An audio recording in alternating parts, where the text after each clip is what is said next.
Assalamualaikum. Hai, kembali lagi di Anfa Voice dan saya An.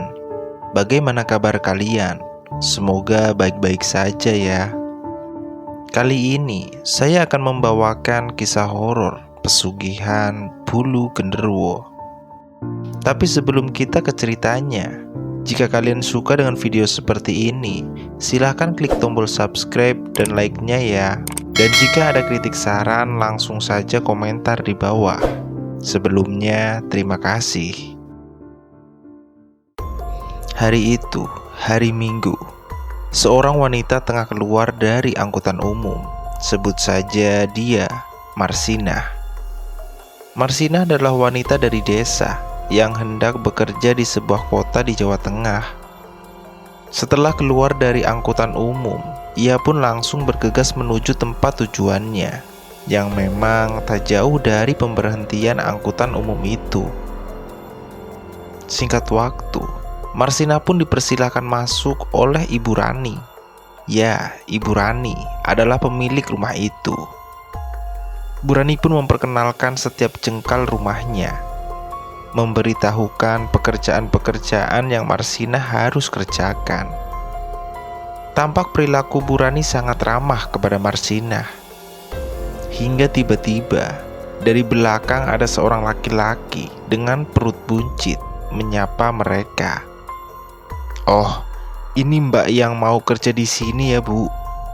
Ternyata dia adalah suami Bu Rani, namanya Pak Bari. Dengan ramah, Pak Bari dan Bu Rani mengajak Marsinah berbincang. Tampak Marsinah begitu sangat senang dengan sambutan bos barunya di hari pertamanya ia di rumah itu. Singkat waktu, di pagi harinya, Marsinah tampak begitu semangat menyapu halaman rumah. Rumah bosnya itu tak terlalu besar, namun juga tak terlalu kecil. Namun meski begitu, isi yang ada di dalam rumah begitu sangat mewah. Jadi, jika dilihat dari luar tampak seperti rumah komplek yang sederhana. Tapi jika masuk ke dalam, bakal membuat orang yang masuk tercengang heran. Setelah selesai menyapu halaman depan, Marsinah pun hendak menyapu ke bagian belakang rumah. Namun tiba-tiba Bu Rani keluar dan menghentikan langkah Marsinah. "Marsinah, itu ada pohon gayam. Bawahnya gak usah disapu, biar daun-daun keringnya bisa jadi pupuk," ucap Bu Rani sembari menunjuk pohon gayam yang cukup besar di pekarangan belakang. Dengan tanpa pikir panjang, Marsinah pun mengiyakan ucapan Bu Rani. Dan ternyata Marsinah sendiri sebelumnya tak menyadari jika ada pohon gayam yang cukup besar di rumah itu. Dan dari sinilah keanehan-keanehan mulai terjadi dan dirasakan oleh Marsinah. Malam itu, sekitar pukul 8, terdengar suara rintik-rintik hujan di luar rumah. Marsinah yang saat itu seperti biasa tengah menunggu Bu Rani dan Pak Bari pulang pun menunggu mereka sembari menonton TV. Hingga tak selang beberapa lama, terdengarlah suara ketukan pintu. Lantas, dengan cepat Marsinah pun langsung bergegas membuka pintu itu. Dan ternyata itu adalah Pak Bari. Tampak sekujur tubuh Pak Bari sudah basah kuyup. Marsinah pun mempertanyakan keberadaan Bu Rani, yang memang biasanya mereka pulang berdua. Pak Bari pun menjawab jika Bu Rani tidak pulang hari ini. Masuklah Pak Bari hendak mengganti bajunya yang basah. Dan saat Marsinah hendak menutup pintu, ia pun menengok ke arah halaman. Ternyata tidak ada mobil Pak Bari di sana. Sontak Marsinah pun kebingungan dan bertanya-tanya di dalam hati. "Loh, kok Pak Bari nggak pakai mobil? Apa dia jalan kaki? Kok bisa sih?" Di tengah kebingungannya, Marsinah pun mencoba untuk tidak berpikir macam-macam. Lantas, Marsinah pun bergegas menutup pintu dan beranjak ke kamarnya. Dan saat Marsinah hendak membaringkan tubuhnya, tiba-tiba terdengarlah suara klakson mobil. Marsinah mengira jika itu adalah Burani yang menyusul kepulangan Pak Bari.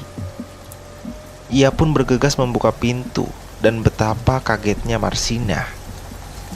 Ternyata orang yang keluar dari mobil itu adalah Pak Bari dan Burani.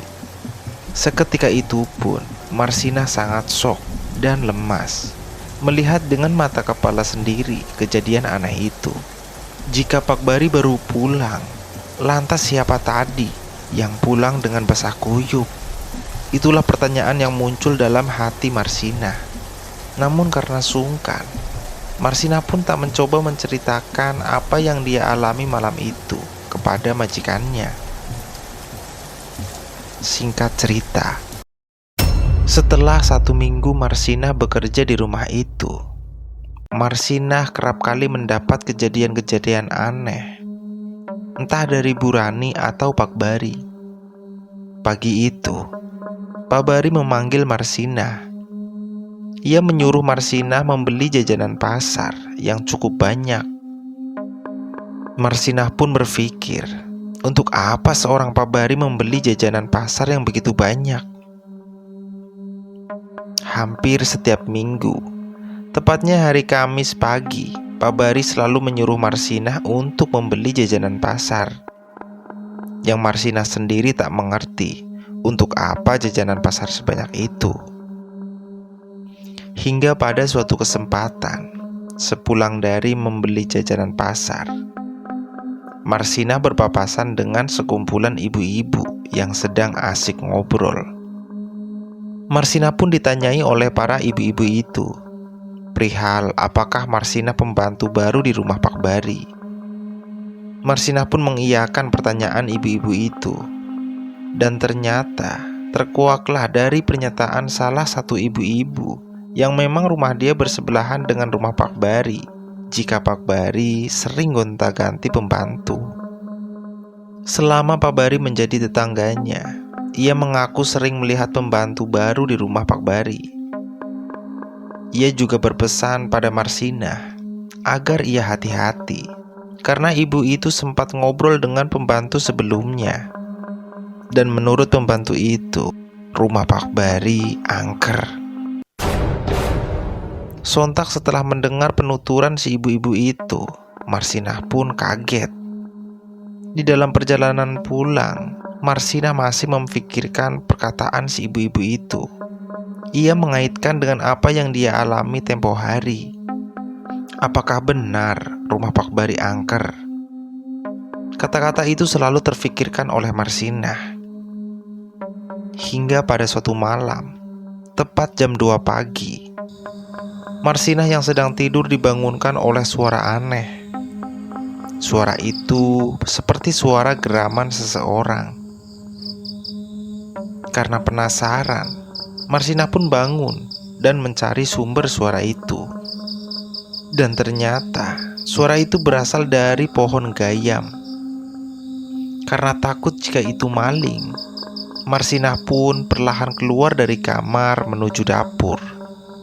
Ya, karena letak pohon gayam itu tepat di halaman belakang, dekat dengan dapur. Marsinah pun menyempatkan mengambil sebuah balok kayu yang Marsinah akan gunakan untuk memukul, berjaga-jaga jika memang benar suara itu adalah suara maling. Belum saja Marsinah sempat membuka pintu, tanpa sepengetahuan Marsinah, tiba-tiba Burani sudah ada di belakang dia. Burani pun menepuk pundak Marsinah dan meminta Marsinah untuk kembali ke kamarnya. Marsinah pun dibuat bingung oleh tindakan Burani. Dengan tanpa alasan, Burani menyuruh Marsinah masuk ke kamar. Kenapa? Namun anehnya, seketika itu berbarengan dengan adanya Burani, suara geraman itu pun hilang. Dan hingga pada suatu malam, Marsina pun mendapat teror dari sosok hitam. Saat itu Marsina sedang mandi, dan tiba-tiba Marsina merasa ada sepasang mata yang seperti sedang mengawasinya. Namun setelah diperiksa tidak ada apa-apa. Dan saat Marsina selesai mandi, ia pun keluar, dan betapa kagetnya Marsina saat ia membuka pintu. Ada sosok hitam berbulu, tinggi besar, matanya merah, tengah berdiri tepat di depan pintu kamar mandi. Sontak Marsina pun menjerit ketakutan sembari menutup mata. Dan saat ia kembali membuka mata, sosok itu pun sudah menghilang dari pandangan Marsina. Dan anehnya, meski suara jeritan Marsina begitu keras, dan Marsina yakin Burani dan Pak Bari mendengar jeritannya, namun mereka seperti tak memperdulikannya. Tak hanya malam itu saja, sosok hitam berbulu itu kerap menampakkan diri kembali meneror Marsina. Hingga ada suatu kejadian di mana hal itu membuat Marsina sangat ketakutan.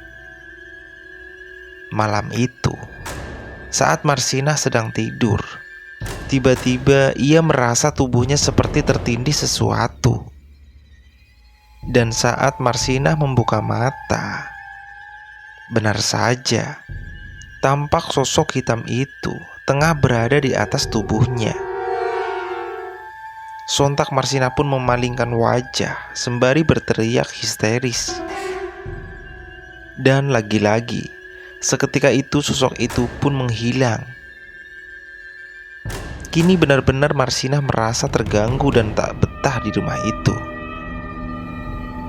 Marsina yang awalnya meragukan omongan ibu-ibu tempo hari, kini mulai percaya jika rumah Pak Bari itu memang benar-benar angker.